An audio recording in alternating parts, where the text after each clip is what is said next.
So today we are here at Angels Camp Museum and Visitor Center. So let's go check it out. Now we are visiting the fascinating Angels Camp Museum. Located in the historic gold rush town of Angels Camp in Calaveras County, California. The museum stands on part of the historic Angels Quartz mine, one of the early gold mining operations in the area. It offers visitors the chance to step back in time to the days of the California Gold Rush.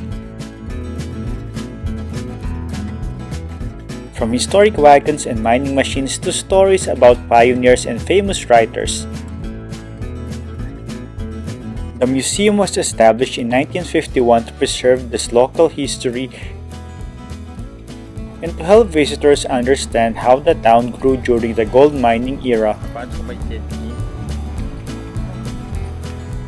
One of the key figures behind it was William G. Daniels, a local carpenter and historian who helped acquire land and artifacts for the collection.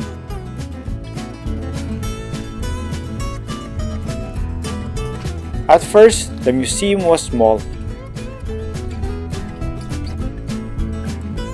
but over the years, it expanded as more historical objects were donated by families in the region.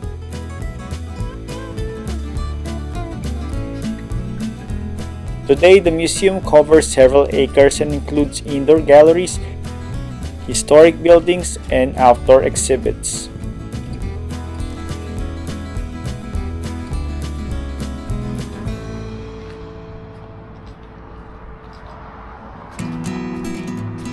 So it's like $27 per adult. Let's start here at the Visitor Center where you can buy some souvenirs and books related to Angels Camp and mining.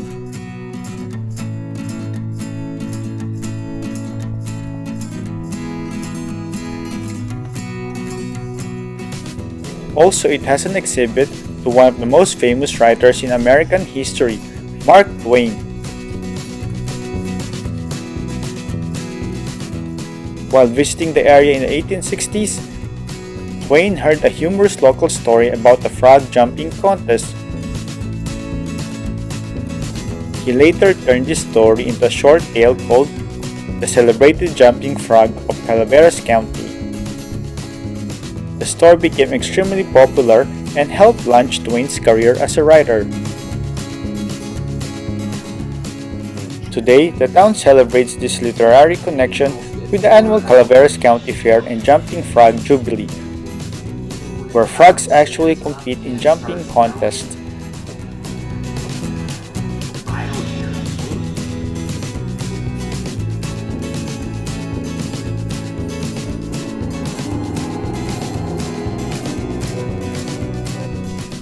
The museum includes exhibits that explain this story and its impact on the town's identity. Outside, there is also an exhibit dedicated to the Jumping Frog Jubilee, where they have the timeline of its history and some pictures. So this is the exhibit about the Jumping Frog. So now we're entering the Carriage house.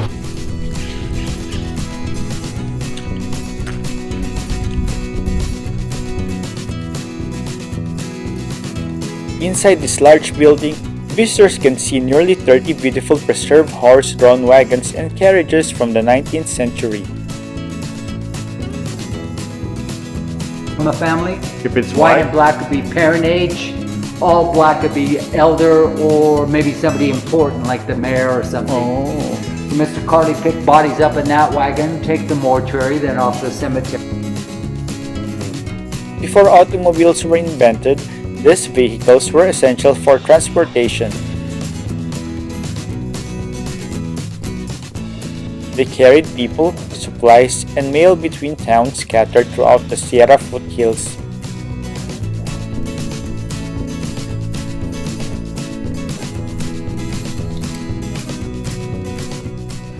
Dunbar and Company Popcorn Wagon. In the 1890s, Fred Dunbar founded the company, producing steam-powered popcorn wagons. It used hot air steam engine to dry popcorn and keep it fresh longer.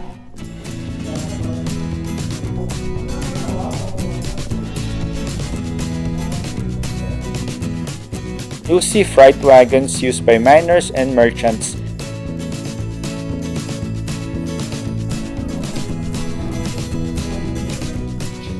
Hay wagon, specialized farm vehicles built by mounting custom bodies, often by local blacksmiths, into manufactured running gear from companies such as the Studebaker Brothers Manufacturing Company, or ordered through catalogs like Sears, Roebuck and Company.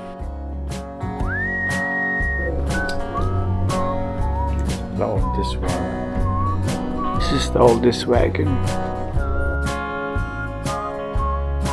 The collection shows how transportation evolved during the gold rush era and how important horses and wagons were to daily life. Governess car. Developed in England around 1900, a lightweight two-wheeled carriage with inward-facing seats designed to carry a governess and several children, typically pulled by a gentle pony for safe outings.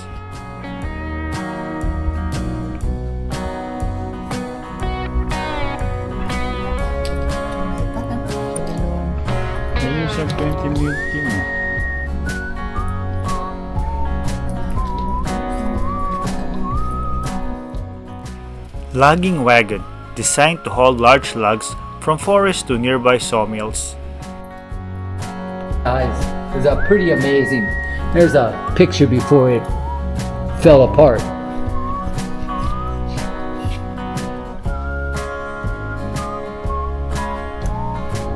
Yeah, these two rotted out before we got it here. But these are a yoke that goes around the ox's neck to pull the wagon.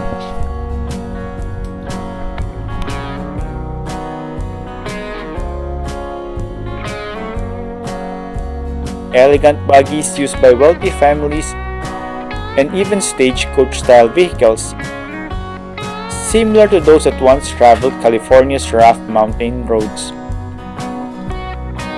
That's a station wagon. Ladies would ride to the train station, get in one of these, go shopping or the theater.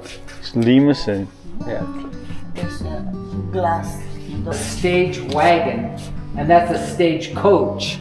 So that's what wealthy people travel in. This is what common people travel in. So this is kind of like city bus, and that one's not a city the bus. long range. So this one, they will push and go all night. So if you got on board at 9 in the morning here, you wouldn't get to Sacramento till about 11 or 12 o'clock the next day. That long? Yeah. This one, they only would go from one town to the next town. And so if they went from Murphy's to Angels Camp, they would spend the night, wait till they had enough riders before they went back. So they would just go between town and town. But they developed this leather suspension. See underneath all of them, they have that leather. It made a very soft ride while you're traveling. So you're bumping around? Yeah. Where these other wagons, every bump.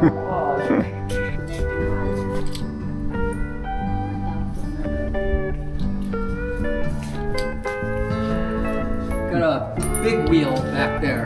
Always forget about that. Oh, it's a bicycle. That's it.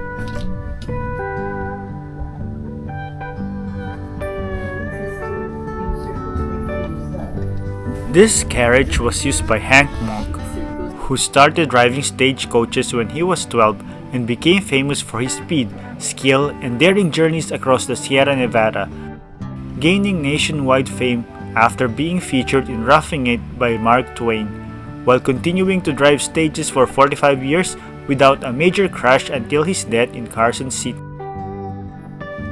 Also, we got an exclusive viewing of the exhibit to the now defunct Murphy Museum. This record player, when the vinyl came out like this, is not vinyl, that's crushed rock before vinyl. Okay. So they broadcast without any volume control. So in 1920, they turned the speaker upside down in the cabinet.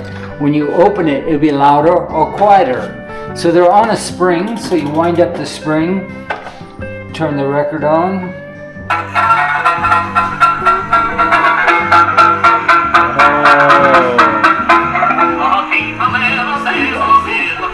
So this one controls the volume then, if you close it. Yes, so that was the volume control on it. These are called stereoscope. Oh, And the 2-image plays a trick. The guy that started this museum was in the Navy, so we have a few nautical things in here that don't relate to the gold rush. So these original Edison record players right up here, and this is the wax cylinder record they would put on. So you can see the lines like on a record there. So Edison could never figure out a volume control. So if it was too loud, Mom would put a sock in it, and that would quiet it down. so he started all this collection from Murphy.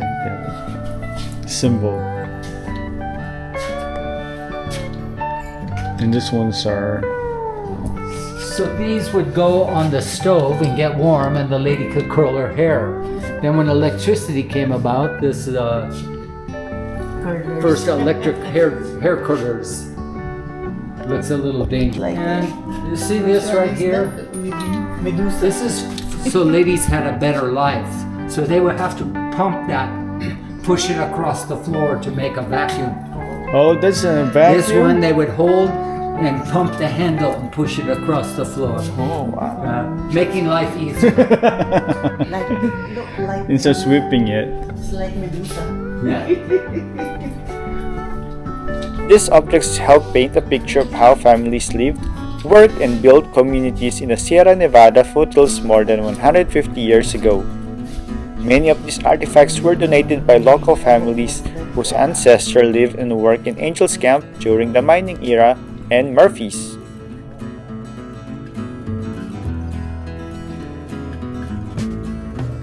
In town and he wants some tobacco, that would indicate they had tobacco for sale. Okay. If it was turned around backwards, that means they're all out of tobacco. If they turned forward, they had tobacco. Oh, that's interesting. 70, brought up here about 1872.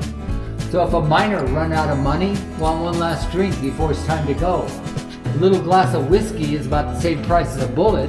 They try to trade, and it got to be known as shot for shot. Oh, okay, shots.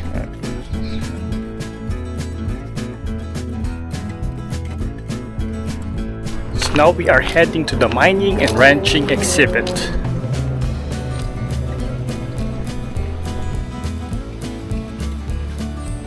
Of course, no Gold Rush Museum will be complete without mining equipment.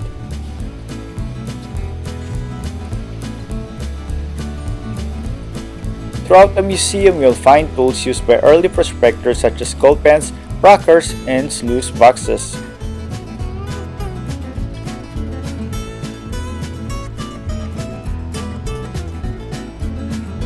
These simple tools allowed miners to separate gold from sand and gravel in nearby streams.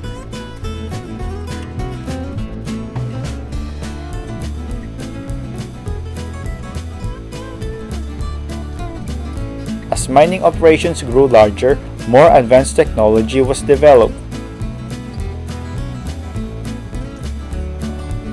The museum displays ore carts, stamp mill models, and other machines used to crush and process gold-bearing rock.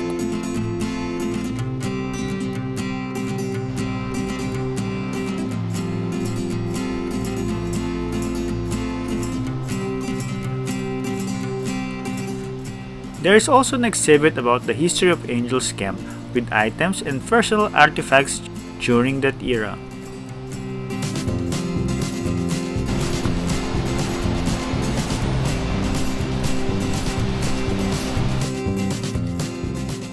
Another interesting exhibit is the recreated blacksmith shop. In mining towns, blacksmiths played a vital role in the community. They forged tools, repaired wagon wheels, and made horseshoes for the animals that transported goods and people. Without blacksmiths, miners would have struggled to keep their equipment working.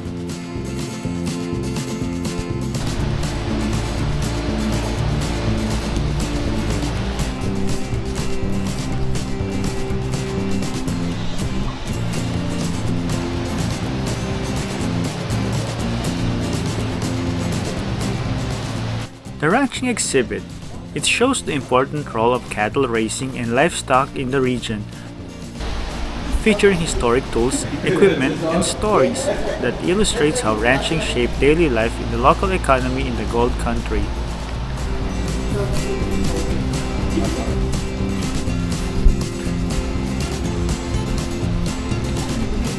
It's 14 years old.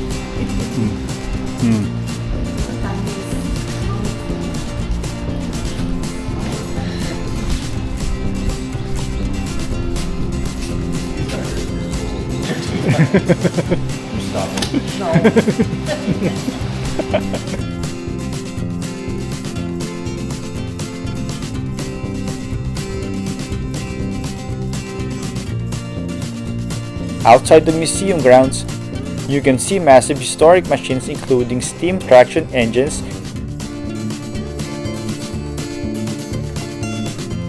and large pieces of mining equipment that once powered industrial mining operations.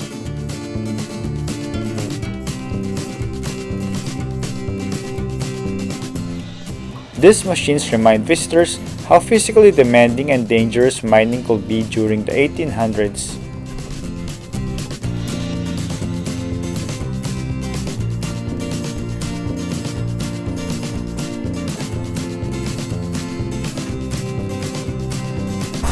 Now we're heading to the Museum of Science and Medical, and also dedicated to Albert Michelson. Let's learn more about him. This special exhibit shows the life of Albert A. Michelson.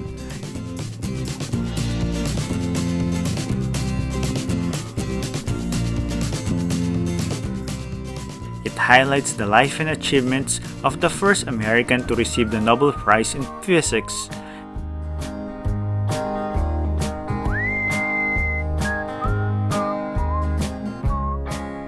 Recognizing his groundbreaking work and his contributions to the measurement of the speed of light.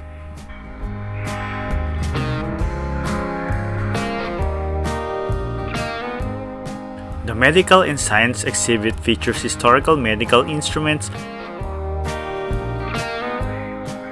early scientific tools, and displays that illustrate how healthcare and scientific knowledge developed in the Gold Country during the 19th and early 20th centuries.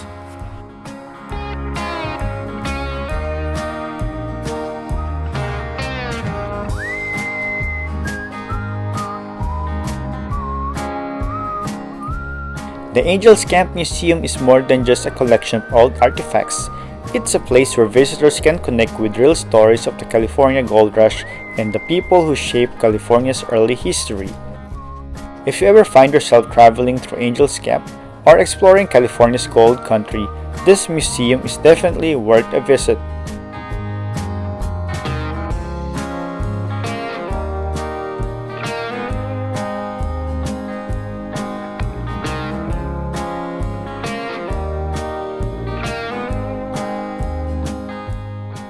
Alright, that's it for our almost full day trip at the Angels Museum, because this is a very big museum and it's worth the price. Alright, until next time, to travel is to explore history. Don't forget to hit like, share, and subscribe. Bye!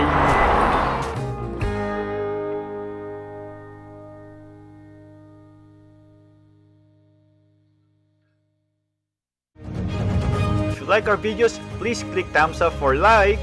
Hit the bell to subscribe! Please comment. And don't forget to share!